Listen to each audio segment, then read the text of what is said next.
Welcome back to AZ Trading, everybody. Hope you're doing well. If you clicked on this video because of the title and thumbnail, let me explain myself. I just want to preface this by saying ICT was one of my earliest mentors and the biggest influence in my trading education, so I hold the utmost respect and gratitude for the time and effort he's put in over the years to help traders like us improve our craft. This video is just a little bit of fun with no beef whatsoever, where we had very similar trades, with me getting a slightly better entry and ICT getting a better exit. And imagine putting us both in the same room where we have my entry and his exit. Oh, what a great trade that would be. But first, I'm just going to roll this clip on ICT's Twitter where he does a very quick explanation on his trade entry. Longer term swing trade is an hourly chart. And I'm going to show you the model. Swing low, broken after buy side taken. Fair value gap, trades back up into it again here. We have a breaker, another breaker here. But I'm going to use about halfway of that because it shouldn't go beyond that point there. And then we have the buy side imbalance, sell side inefficiency with sell side liquidity there. Okay, and the magic that destroys every little 4K Tinker Toy wannabe algo. There you go. So as you saw in the video, ICT 19,000. placed a trade on the S&P, whereas I placed a trade on the NASDAQ. But you may already know the reason for this, which is due to a relative strength analysis. And I'll show you guys later in this video exactly how we did a relative strength analysis that allowed us to capture this stronger bearish move that we can see on the NAS, as opposed to this slightly weaker bearish move on the S&P. And just before I forget, ICT's little magic he was referring to, I'll turn on my executions and the labels as well, where you can see the executions taken on this trade. So let's get straight into how we managed to find this bearish trade. And if you've watched any of my previous videos, you'd know that the pattern we trade with is the RMR pattern, where first we look for a raid above a swing high, then we look for a market structure shift below a swing low, and then we look for a return area. So we have a gap over here, and as soon as price retraces into that return area, that's where we can place our shorts.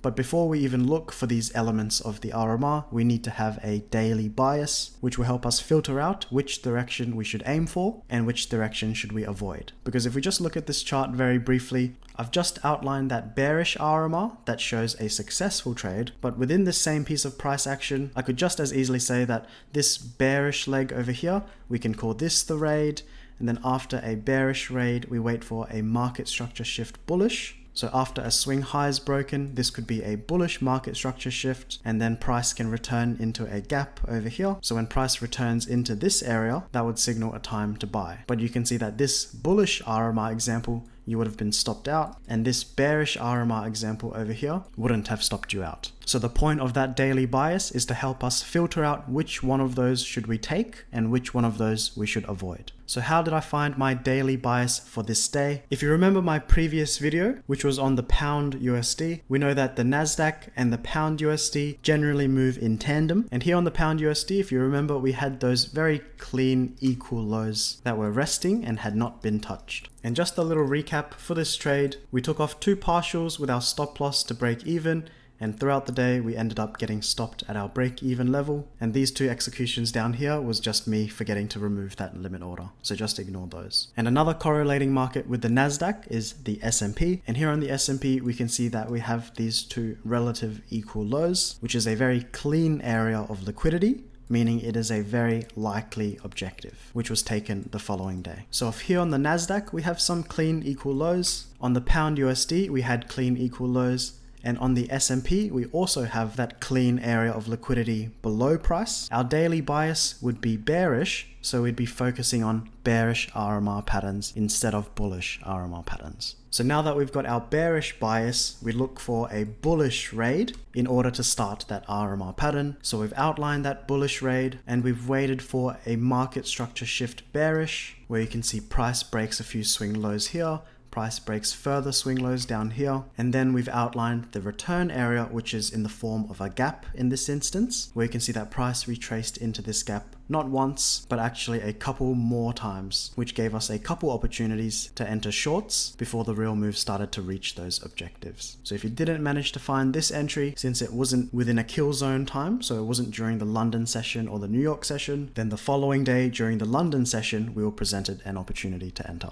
And here on the S&P, if you're wondering what ICT saw, if ICT saw the same thing and was active during the London session, most likely he would have placed an entry during some time in this area, which would have been the equivalent entry with mine on the Nasdaq. However, instead of using a gap for the return area or an order block for the return area, ICT was using a breaker block, which is slightly more advanced if you're not comfortable with order blocks. But long story short, we have a bullish order block here, but once this order block was mitigated and traded through, this area then became a breaker block, which means once price retraces back into that which was an order block, now breaker block, that's where he decided to place his shorts. Which in hindsight is a very clever way to find this entry, because if we look to the left, we don't really have a gap there. However, this area did have a breaker block, and if I draw a fib from the top to the bottom of that immediate swing, ICT's entry was in a very fair price, around the 62% level, which is his optimal trade entry. I'm sorry guys if this video is a little confusing because I'm swapping back and forth between two different trades, but you guys are pretty clever. I'm sure you can put the pieces together. I just want to quickly talk about where I take off objectives or where I take off my partials. So with all my partials and in all of my videos, I can confidently say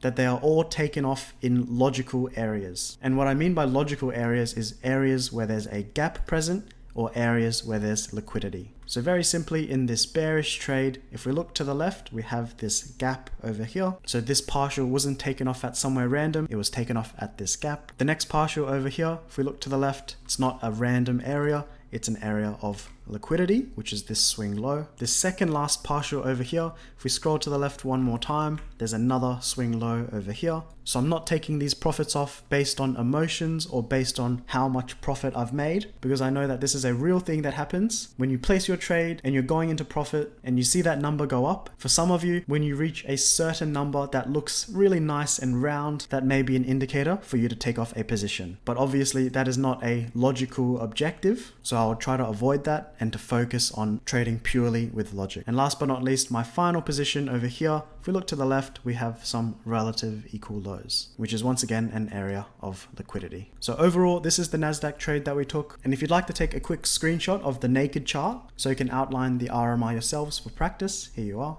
But I'd like to mention something that I could have done much better in this trade that would have maximized my profits. And this is exactly what ICT did. So if you look at where I took off my final partial, yes, it was in a logical area, breaking these equal lows. But if we look at the time that this happened at 10:45, here on the S&P at 10:45 right there, these relative equal lows on the left had not been reached, which means that there's still plenty of liquidity resting beneath those lows. So instead of taking my final position off over here, in hindsight, I should have left an additional position to run, because as you can see, price very aggressively broke through those equal lows, sweeping up all this sell side liquidity, at the same time filling and reaching a 1 hour gap, which is this blue box over here. And ICT not only took off a partial at these relative equal lows, but he had the patience and the experience to hold on to a position where he took off his final position at this gap over here. And if we had the foresight to do the same thing, this gap was filled at around 5:45. And if we held on to this Nasdaq position and took off our final position at 5:45, which is just over here, you can see that we would have captured a few more additional points. And final topic for me to mention is doing a relative strength analysis, which is why I decided to short the Nasdaq and why I didn't short the S&P or the Dow. So how did I determine that the Nasdaq was the weakest during my entry?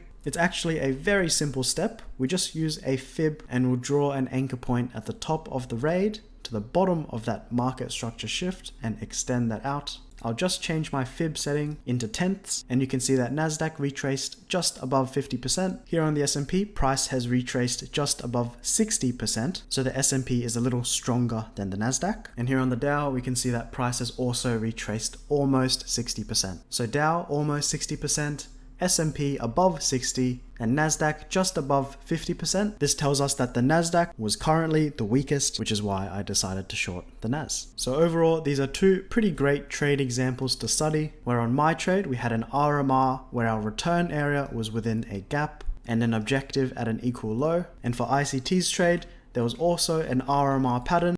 However, his return area was within a breaker block, with his objectives not only at equal lows, but also with the patience to hold on to a lower gap. I guess that brings us to the end of this video. I hope you guys enjoyed it or learned something new. If you did, leave a like and subscribe. It makes me very happy. And if you've got any questions or comments, leave them down below. I'll get back to every single one of you. But until next time, have a great weekend, everybody, and take care. Peace.